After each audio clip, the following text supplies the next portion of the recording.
amazing. You think he would have been dead by now. No. He's the best there is. He will be the subject of a week-long tribute on HBO starting this very Sunday, February 23rd. The one, the only, George Carlin, ladies and gentlemen.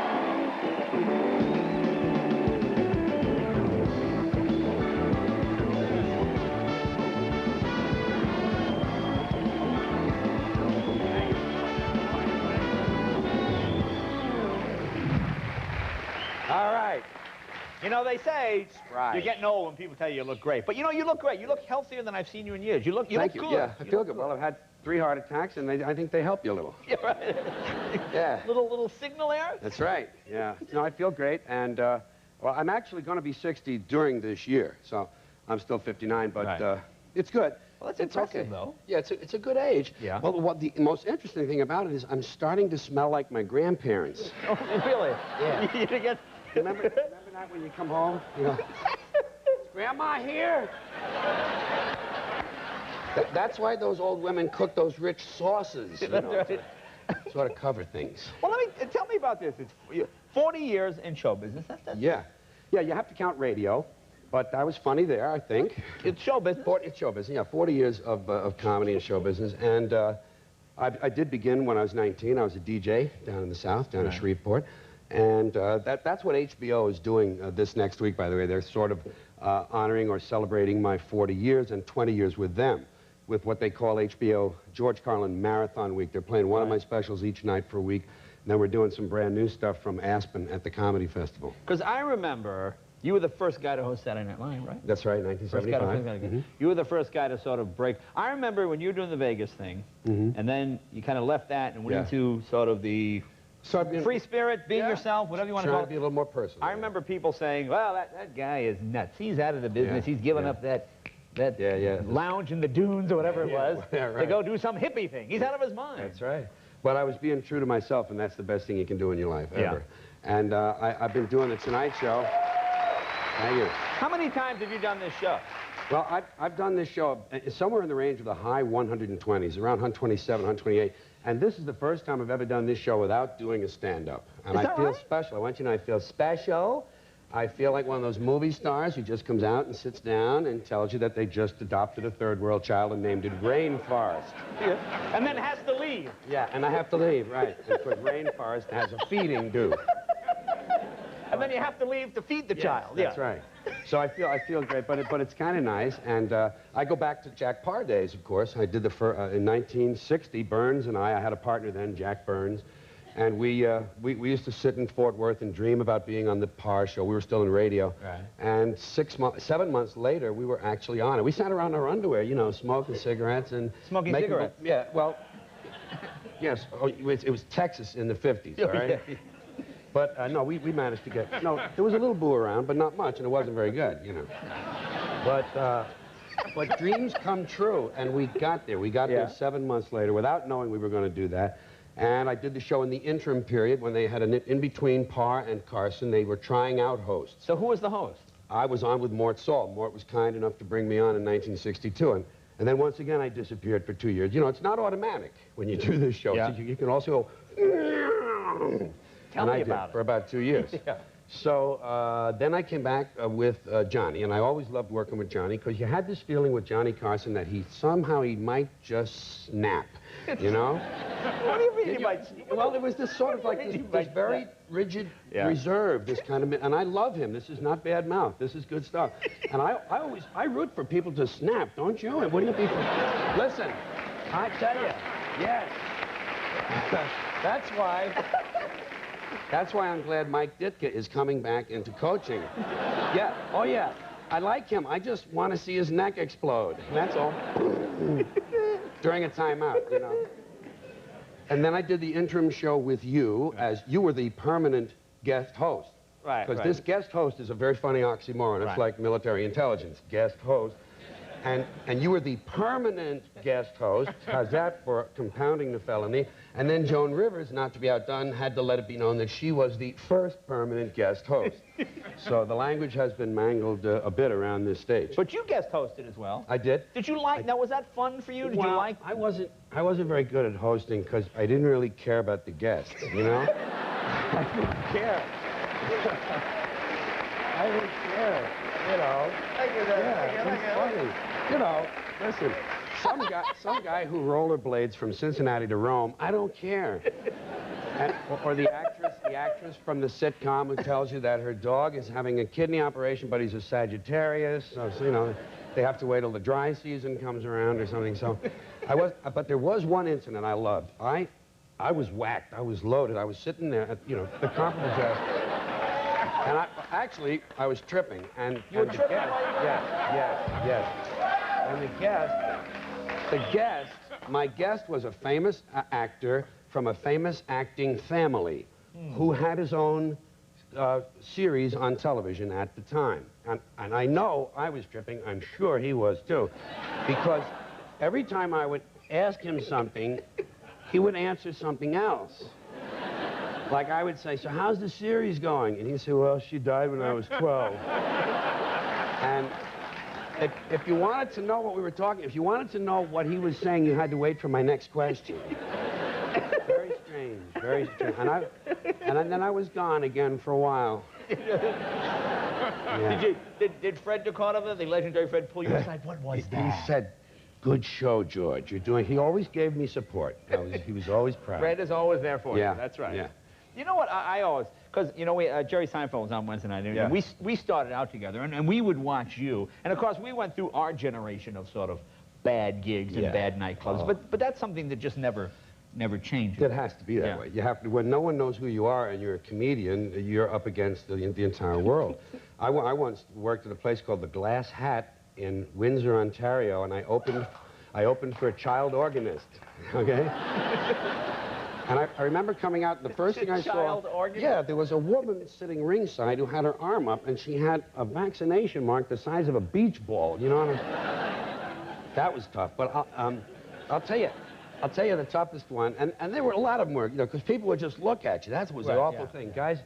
And I'd be in the Midwest. I was at the Moose and Eagles together. I did them both one night, $25 each. You had to go from the Moose across town, Fort Wayne, to the Eagles. And they all just stared at me. And in one place, when I got toward the end and I said, and finally, they applauded. It hurt my feelings. But this is when nothing can top this. This was the Blue Dog in Baltimore. And this guy decided to open a brand new nightclub. Brand new nightclub on July 4th. With no publicity. He just opened it. And everyone was at the beach. And nobody came. And it was the first show. It was 8:30, time for the first show. And there was nobody there but the owner and I and the bartender and a couple of waitresses. So he says, okay, showtime. I said, there's nobody here. He says, but in case somebody comes in, I want them to know there's a show. So I actually had to do a show for nobody. And you know what? No pressure at all. No pressure, just no pressure. Yeah. No, easy. That was good. And then, and on the second, by the way, the show was about 8 minutes shorter than usual because there were no laughs. Right. The second show came around, and about 6 people had wandered in by accident. And there were 6 people there, and they felt like intruders. I was now, oh boy, now I have to take them into consideration, you know. I said to the bartender, where do these people come from? He says, word of mouth, first show. Yeah. Not easy, not easy. Now, what is this book you're doing? Oh, this is something I'll come back in May and plug this officially, good, okay? I don't even want to mention the name, but I have a book. It's not a memoir. It's not an autobiography. It's comedy stuff. And this is just a little sample, okay? This is the George Carlin Book Club, which you can join. You can get all these books absolutely free. How to remove chewing gum from your bush, how to turn your front lawn into a cat house, how to remove an infected cyst from a loved one, how to make 2 small hats out of a brassiere, how to make a brassiere out of 2 small hats, how to have really nice lymph glands, how to act laid back during a grease fire, how to spot a creep from across the street, how to dance with a Swedish person, how to get through college without books. You stop me anytime you need to. How to make a small salad out of your work pants. How to lure a weasel into a cardboard box. How to fillet a panda. How to get a tan with a flashlight. How to make an oil lamp out of your genitals. how to style your hair with a bullwhip, how to convert an old leather chair into 12 pairs of shoes, how to achieve multiple orgasms with a pair of tweezers, and how to lease out the space inside your nose. And, you know, the sad thing is that is your autobiography. That is, in a way. Thank you. Don't forget Marathon Week.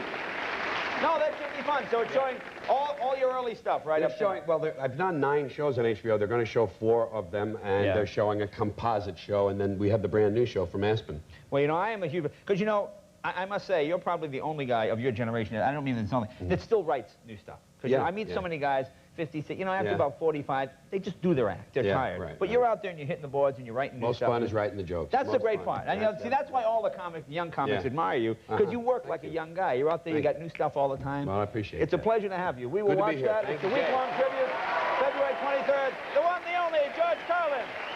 Be right back with supermodel Amber Valletta right after this. All right.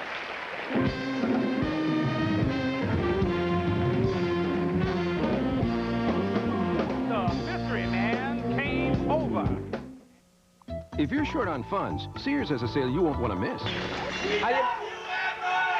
Okay, it's the Lonely Guy Club. Hey, now, where were you today? I called you today. We were going to talk. What happened? Where'd you go? You took off. I'm sorry about that. I was a little bit nervous about doing the show again, so I decided I'd go get a massage. And after the massage, the whole time I was in the massage, I kept thinking of you. Really? And the audience and everybody, and I started getting really nervous. So after the massage, it still didn't work. My stomach was upside down, so I went and ate lunch. Oh. And then I decided I better call. Well, yeah, that's all right. I thought I was going to get you a massage certificate because I heard you really don't like them. I'm not a massage guy. That's what I heard, so then I didn't get it. Well, did you go to a male massage guy or a masseuse? No, only women. Oh, only women. Only women. Masseuse. Okay, never a guy? Never. I just don't feel comfortable with men. It's hard to relax, I think, when you're naked and a man's massaging you. It's a little strange. Yeah. I mean, it's maybe more strange for a woman to be massaging you if you're naked, but well, yeah. You know what I mean. Do you like the hard massage or the soft? I like it really deep and hard. Really?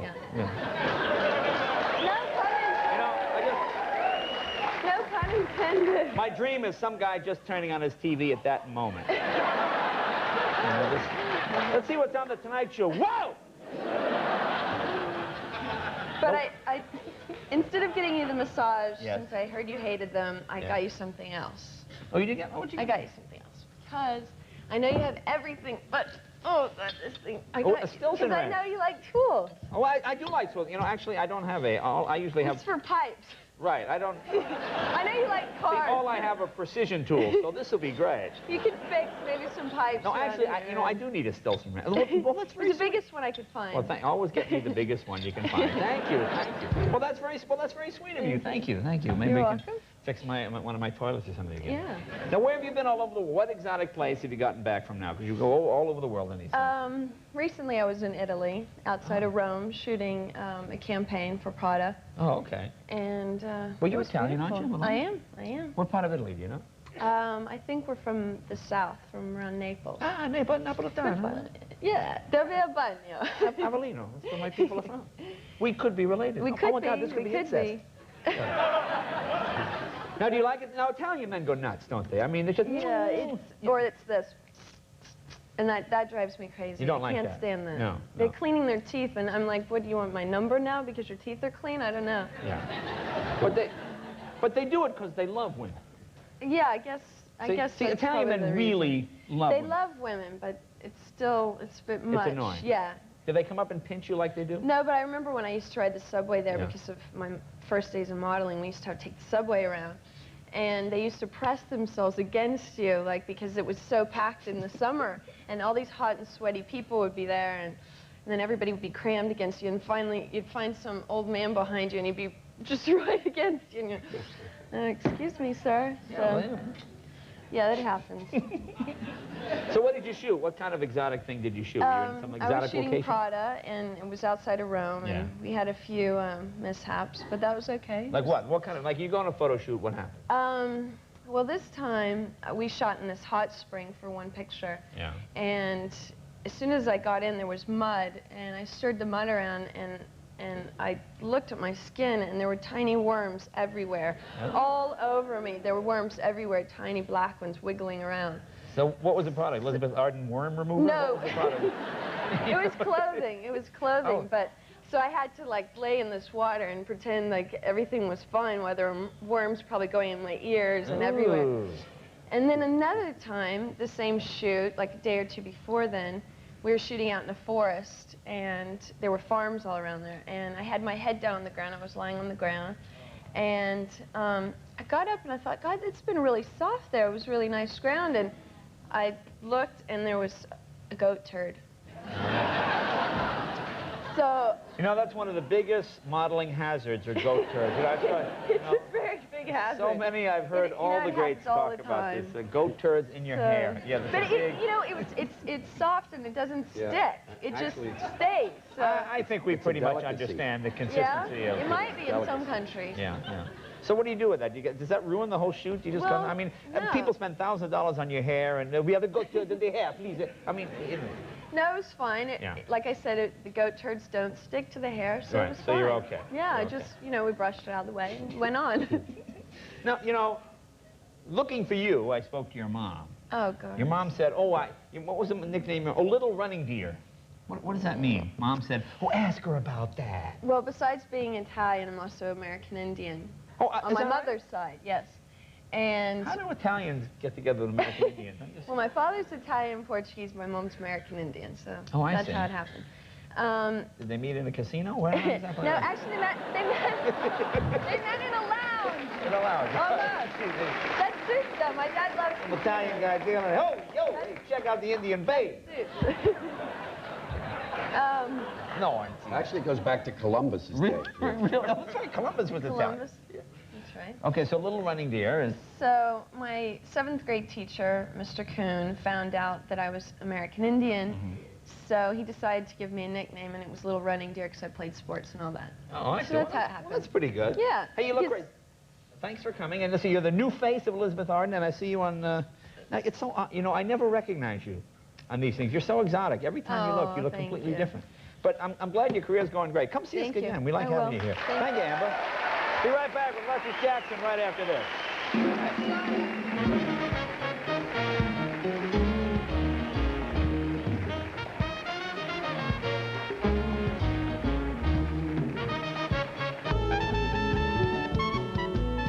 Accommodations provided by Hilton Hotels and Resorts. Sign up for more miles worldwide by April 1st and earn up to 3,000 more airline miles after your 5th qualifying stay. Earn more miles at Hilton. I want to thank my guests, Luscious Jackson. Thanks, you guys. Very nice. Please come back and see us again. Nice work. Amber Valletta, thank you very much. Say hello to Elizabeth Arden, and thanks to my Stanley Wrench. Thank you very much. And, of course, the one, the only George Carlin. His week-long tribute on HBO starts this Sunday, February 23rd. George, thank you.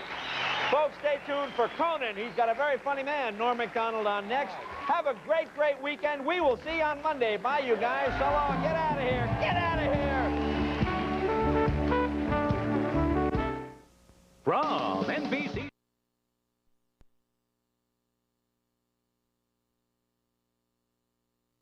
As far as I can take you, bro, I can find a part. Piece of cardboard. He's used as a kid. Oh! Yeah, baby! Party! Yeah, it's called the Ice Festival! Here I come!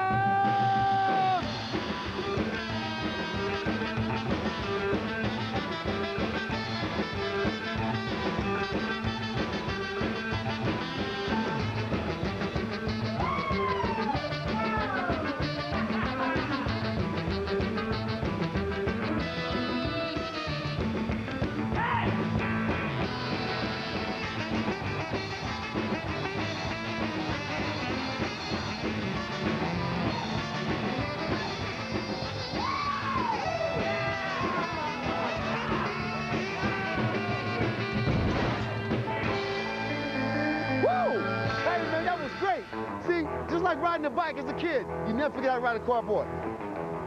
They gotta make some racks with cardboard, though. Watch my boy. Don't try to steal it either. Woo! Now here, 3 years in Aspen, got all these great comics, but you know what? This show is different because we're going to show you what's going on. We're going to get a skinny on what's happening here in Aspen. Did you say skinny? Girl, and you are skinny and fine. Oh, oh, this is my girl, Kathy Griffith from Suddenly Susan on NBC. I watched the show just to see your hair bounce, you know? Yeah. It bounces when I walk. I love it. Like I everything. Love it. Oh, I noticed. I'm really bouncing. I wasn't going to say nothing, but well, it's that's there. all right. It's there, boy. There I go. You know what? You need to help me out. Yeah, absolutely. Because you got the nose for what's going on. I'm about the real, okay? It's the real deal. That's it. You call me for the info. That's it. Not always accurate, but entertaining. Who cares about accurate I don't have time for Start the rumor, get them sued. Yeah. Oh, this is great. You know what? I'll tell you what. Only the beginning. I'm going to give you your own segment, okay? Perfect. Your own segment. So you go out with the camera around, crew. Hush, hush, Barry. Oh, gotcha. That's it. That's it. That's right. Go get him, girl. All right, I'm very busy. There's Adam Sandler making out with a moose. No! Adam! Do it, dude! Hey, tell you, man, for the next 4 days, Aspen is the capital of comedy. Now, we all love this place. Aspen is so beautiful. It's so meditative, but, you know, since we are comics, got to make fun of the place. So now we're going to take a look at what some performers from the past have said about Aspen. Adam! Watch out! They're dangerous!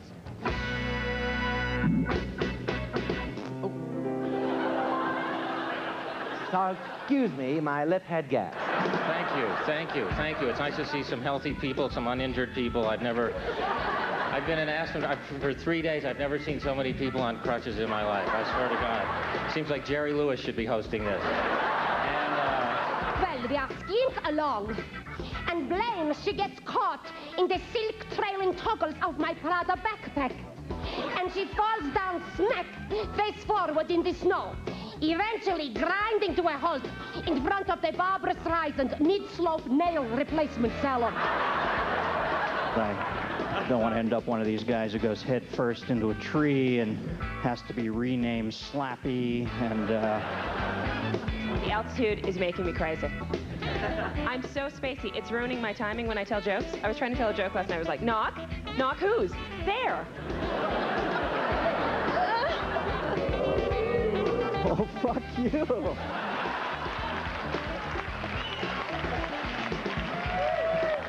Get a climate.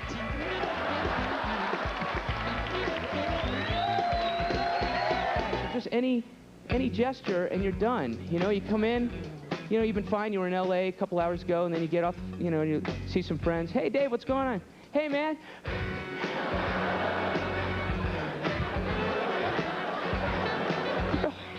You go on, man. You go. I'm gonna stay here.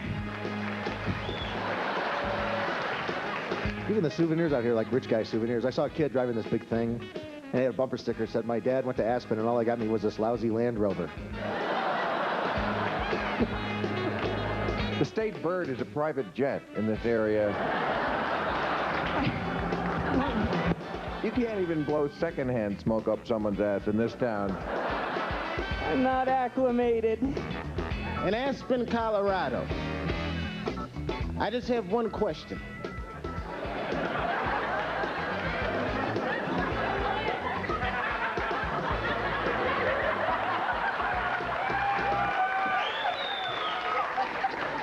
Where do you guys hide your black people?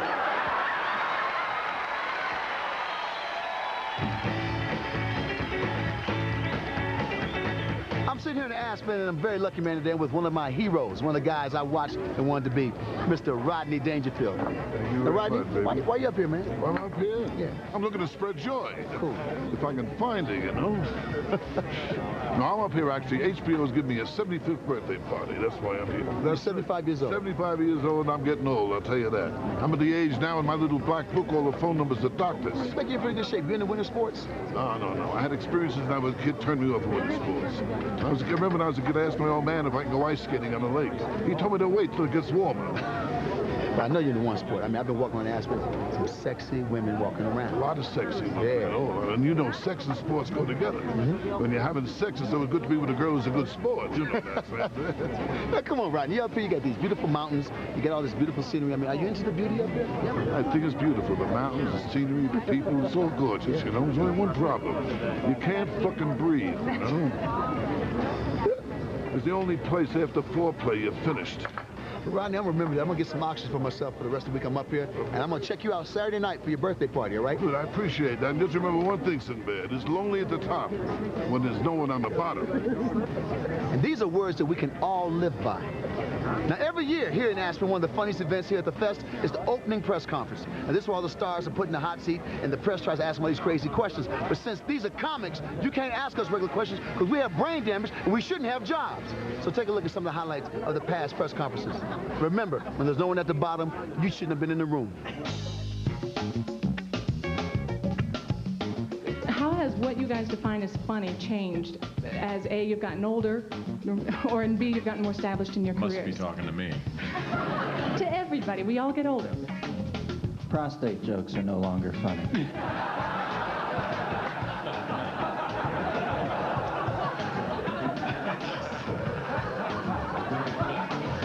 That's right. You hear a prostate joke today, you go.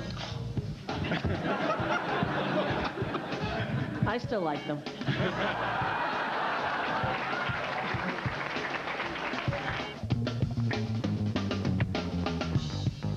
When I did stand-up there, you know, there was like 5, 6 clubs in America. You know, the Bitter End and the Troubadour, and those things were fine because you could headline those. But mostly what I did was open up for, you know, these rock acts, Richie Havens and, you know, Sly and stuff like that. And, you know, it wasn't fun. The audiences didn't know me. They didn't want to see me. And, you know, I was telling Bill on the plane, I once opened up for Sly and the Family Stone in Tacoma, Washington, and you know, this is when I don't know, is he living still?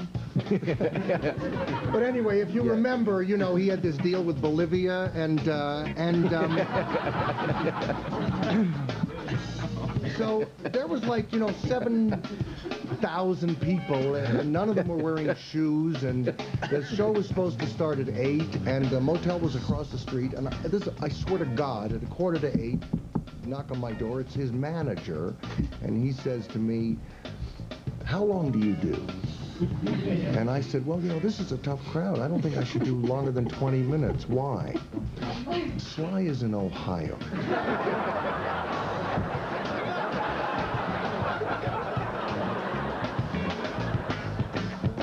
Now, I've been walking around Aspen here during the Comedy Fest, and I tell you, Saturday Night Live, one of my favorite shows. I saw John Lovitz, I saw Chris Farley, I saw Adam Sandler. What is that smell? Who would smoke a cigarette up here in Aspen? There they are. Should have known. Yeah, Two comics. What is that smell? Yeah, what is that smell? It's this Jon Stewart and Janine Garofalo up here smoking cigarettes. See, that's why people in Aspen don't want people from LA coming up here, because we bring our bad habits with us. Yeah, but may I? Yes. If I may interject? Yes, well, why don't you interject? I noticed actually some people that look like they were indigenous to Aspen smoking. No, that's all lie. There are people from LA who are trying to fit in. You know how they buy the clothes to fit in. You know how that works. They were carbo loading. No. They were carbo loading. Well, let me just ask you why you're here then, Mr. and Mrs. Smoker. Well, cheap cigarettes is A. Cheap cigarettes. Disappoint our fans. The ladies. I come to see the ladies. Me too. Fine ladies in Aspen. Fine ladies. Fluorescent ski finally they have a Burlington coat factory up here. Are you serious? No way, I didn't know they had that. But I'm here to do some stand-up as well after I get my coat from the Burlington Coat Factory. Okay, cool. I'm gonna check you out. I'll see the coat.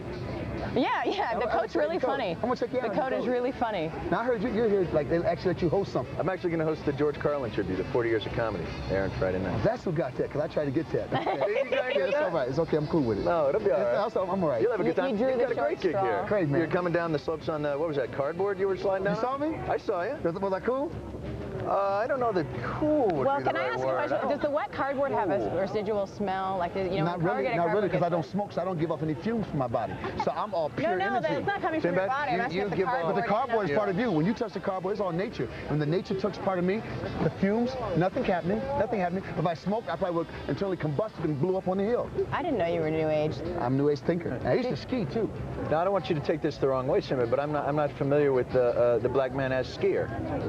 I haven't been aware. Maybe I need to be educated. No, you need more education. You just know where to look, all right? It's just knowing where to look. That's what's wrong with people. They don't know where to look. Where should I? I'm going to show you. What? Keep your eyes on the mountain. Just got to know where to look, man. Check this out. Yo! How you doing now? How you doing now? I'm skiing, baby. Nice suit, bro. What's up now? What's up, man? All right, now, how y'all doing? What's up? This year they got new dreadlock hats going out. Those at home might want to get some of these. Is that your hair? Get the party at the bottom. Nice hat, brother. Nice hat. That's my coat. Huh. See? Good God, man, you were right. You just got to know where to look. There were thousands, millions. I tell you, That was the Million Man. it's the Million Man ski. The Million Man ski. Get on the slopes. Get on the slopes. Down with dope, up the slopes. That's our motto. That was stunning. All right. So I just hope you learned something. I did. Now, the festival is not about just what's happening right now in comedy. It's also honoring the greatest comedy of all time. I'm talking about way back when there's no TV. Just guys outside, man, going, people, we come by and watch us do comedy.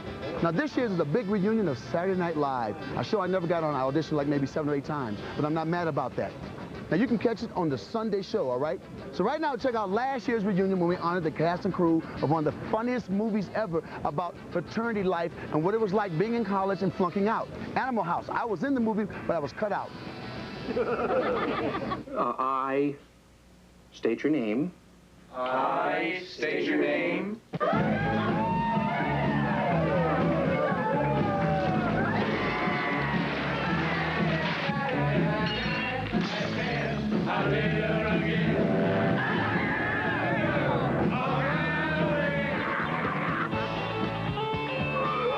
I buy some pot from you?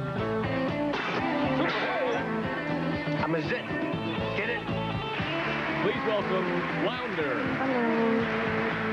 Stephen Firth. Niedermeyer. Mark Metcalf. Katie. Karen Allen. Otter. Tim Matheson. Hoover. James Widow.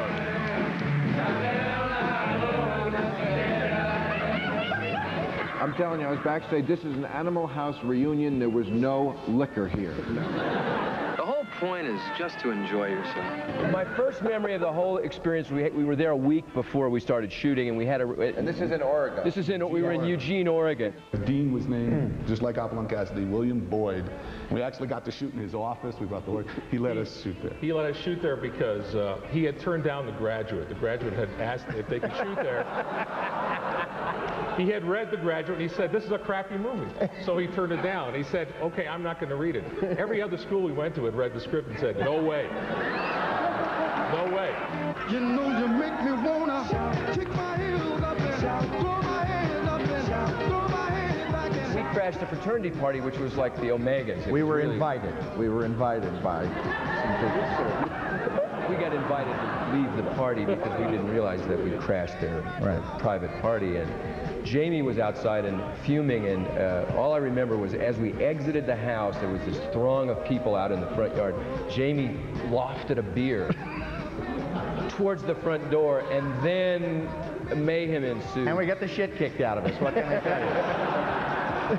Fat, drunk, and stupid is no way to go through life, son. When McGill stole the piano and that became Party Central, his room, I had the hotel move my room to right above his so that they kept me up all night. And I would sit there with a candle and a thing of spit polishing boots all night. You will report to the stable tonight and every night at 1900 hours. And without that pledge pin!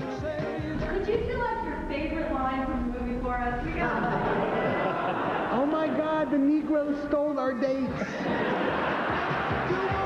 Next slide, please, D-Day. Is there anyone here tonight who is seeing stuff for the first time who's never seen the movie? Not one person? Every single person here has seen that movie? Congratulations, people. That's really something when you make a movie and everybody in the room has seen it. See, up here in Aspen at the Comedy Festival, you never know who you're going to see. Not just comics and people, but... Oh, my goodness. Oh, my goodness. This is Michael Moore. Oh, man, I love Roger Mead, because I'm from Michigan, Benton Harbor. Oh, you we are? lost our jobs, man. I lost. I was in the factory. My dad was in the factory. Oh. See, this is the man. This is the man. I got rid of my TV set. Can I say that? Sure. What are you doing here? Forget that. You are the man. I want to know how to lead the revolution. How did you lay the plan out, man? Well, you know, I made this movie, Roger Me, and then I did TV Nation, and then, I'm trying to do something to help the people along, to fight against big business, and... With this guy? This is Roger Smith. I know who it is. He was in. He's the chairman, Roger. former chairman of General Motors. What are you doing in Aspen with this guy? Well, we sort of patched things up, you know. What do you mean you patched it up? You know, I felt so. Man, no. my family can't even go to you. No, wait, no. The man's retired now, okay? They just cut his pension from $2 million to $1 million a year. You are a sellout. No. You are a sellout, man. I'm taking that tape. I'm taking Roger and me, and I'm burning it, man. Oh, don't do that, Sim. Man, all the great leaders, they just go down. They get bought out, man. Don't take this wrong. Ivana, I'll be there in a minute. Ivana Trump? That's not even her body. She bought that body. She's 80 years old. Oh, you're not going to air this, are you? Don't put this on TV. This is not, isn't how people know me. I'll tell you what you better do then, man. You better say something to the people to make up for this. Look, I'm up here doing some stuff. Yeah. The Conrad All right. You better say something that means something I'll make it up to you. I'll do a couple of pieces, a couple of stories here in Aspen for you for your show. How's what? Well, they've sort of introduced me to wealth here in Aspen. Take them down. Let's take them down. So I've met a lot of CEOs and people here. You gonna take them down? I'll take them down. I'll take them down. Take them down. I'll take them down for you. They got to go down. Over the next couple of nights here. They're going down. Right here on your show. Right here. I'll do it. I'll do it. Damn it. He's got to go sorry. first. I'll get go. out. All right, go. Get out of here. Get out of here. Come on. Get out. Get out of here. Get on out of here. Roger. Get out of here. Please. Get out of here. Each year at the festival, the American Film Institute picks one artist to honor for the contributions to the world of comedy filmmaking. I wish it was you, man. Maybe next year. This year's honoree is Rob Reiner.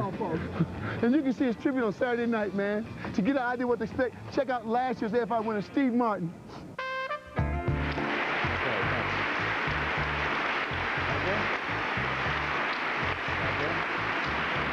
First, I've already broken it.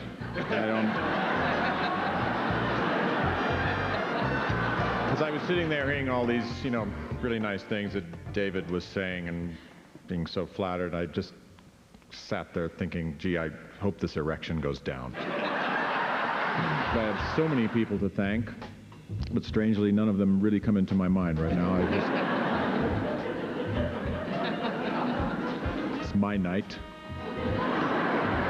And getting this award here just now was a total surprise.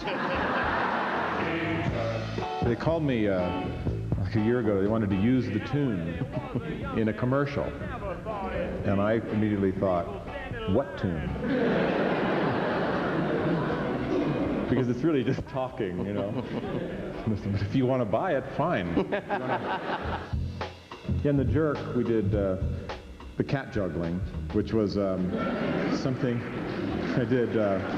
I actually was doing it in my act. We would get, when I go into a town, we'd get a kitten. And no, we've never hurt the kitten. I love little kittens.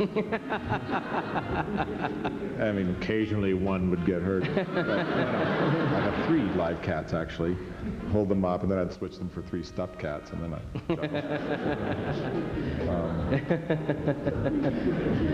what was I thinking, I wonder? We shot in the south of France in the spring, and the sun would set at 10 p.m. We'd get through shooting around 7, and I'd go to dinner with Michael Caine and Glenn Headley and Frank Oz, and we'd laugh. And we didn't have an ending for the movie, and we'd go to dinner and try to think of an ending. What if we had this happen? What do you think about that? Oh boy, let's figure worry about tomorrow. One of my favorite jokes, which they played tonight, was this. Yes. Because it's the kind of joke that you have to go backwards to figure out. First, he's got an eye patch on. You think it's just part of the outfit. And then the cork is presented, and there's like, why is that there? To prevent him from hurting himself. And then you realize at one point he did put the fork in his eye, and that's why he's wearing the eye patch. Anyway, I'd just like to say that I'm very, very excited to win this award, but I would even be more excited to win it again next year. So, thank you very much. For the past 3 years, Aspen has been the place for comedians and people who think they're funny. There you are. Like Julius Sweeney, girl. I've been looking for you. They told I'm you so was there. glad to find you. I'm glad you found. Listen, HBO hired me to do some pieces on the festival, and they want me to come up with ideas. We'll get your check first, all right? I will. Yes, But listen, I have a good idea. Have you seen that cardboard craze that they're doing on the mountain? Yes. It's ridiculous. These people are standing in line like a half a block long to spend $30 to get a piece of cardboard to go down the mountain with. It's just idiotic. I think it's kind of ingenious. I think somebody had a little vision and saw the future. That's what I think. You do? It's so stupid. Well, stupid. Well, some folks don't know what's happening, all right? And since you don't want to do the piece, just don't do it. Well, I thought it could just be don't do it. It could be stupid. Do something stupid. Do something everybody else wants to do. Do something on skiing. Since everybody does something on skiing, do something about skiing. Okay. Thought you had vision. You did Saturday Night Live. You did creative stuff. Thanks. Bye. I'll buy your book anyway. Back. No problem here. Look, I'm glad you're on board, though. Julia's bad. She's funny. She's going to be here. But I got full team coverage. I got Kathy Griffin. I got Janine Garofalo. I got Jon Stewart. I got Michael Moore. And we have Julia Sweeney's going to do like some boring piece on skiing. We know every year the U.S. Comedy Arts Festival attracts some of the hottest comedians in the world, and then some comedians that you never heard of. And they come to this little place in the Rockies, and some go on to become household names, and some go on to kill themselves because their career didn't take off. But those who lived, I want you to look at some of this past clip, some of the funny stuff that happened at the festival last year. But you won't see anything from Julia Sweeney because she didn't want to do anything that was creative. So they cut her stuff. Ow! Men get blamed for everything lately. I'm sick of it. You know, like we're responsible for all the ills in the world. Have you ever heard this thing? If women ruled the world, there would be no wars. Ever hear that? Yeah. I'm sure no one would fight us. I'm sure no one would start a fight for no reason if women ruled the world.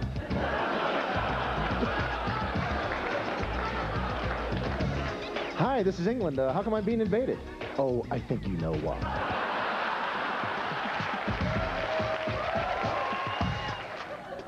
It's so sad. It's always you're in love with someone, they're in love with someone else, they're not in love with someone. You know, it's this vicious circle. It's like we're all walking around with the wrong scripts. You know what I mean? Because it's always the total lurker who comes up to me, you know, Carlin, I really love you so much. I'm sorry. You're reading for the part of the friend. Yeah. Yeah. I'm sorry. Your character never gets laid. Okay. Thanks for coming in. All right. Well, couples like that fascinate me, like high school sweethearts. Why would you marry the guy that force-fed you a beer bong off the hood of a car? In 1979.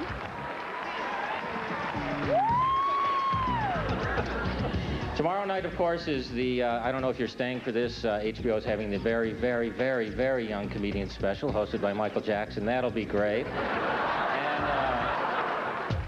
Two 2-year-olds are in my house. You know what one 2-year-old can do in a house? Picture another one right behind him. Right there, just cheering the other one on. You know, a jump, you can jump from there. Yeah, it's a jump. Come on. I adopted my son, and it's a very unique experience to adopt a baby because, you know, literally the adoption agency, they knock on the door, like Federal Express, and they hand you your son, you know. I was very nervous, so I had the epidural anyway, you know what I mean? I thought, what the hell, why take chances? Check this, I read that last year because of handguns there were 5 deaths in Canada. Last year because of handguns there were 8 deaths in England. In the United States we had 20,863. Apparently we don't tolerate as much bullshit here. I like white people. And I like you guys a lot. That's why I feel like it is my responsibility to let you know what these black people are saying about you behind your back. Man, really, you should hear them at the meetings. It's terrible. They say the same old shit every week. We're gonna have a revolution, kill Whitey, overthrow the government. I'm not trying to make anybody feel nervous or uncomfortable. Just because the shit's going down a week from tomorrow. Growing up, I used to hang out with the wrong crowd. You know what I'm talking about. The Amish. You know, the Amish are boring, aren't they? I mean, come on. But they're just like us. They have sex. And I bet you they get into it and loud and scream stuff. I'd love to hear that. Oh, Jebediah. Oh, plow my field. Oh, ye. Give it to me buggy style. Come on, you Abe Lincoln looking motherfucker. Oh, ye. Ooh, ye, don't come it. I love making fun of the Amish. You know why?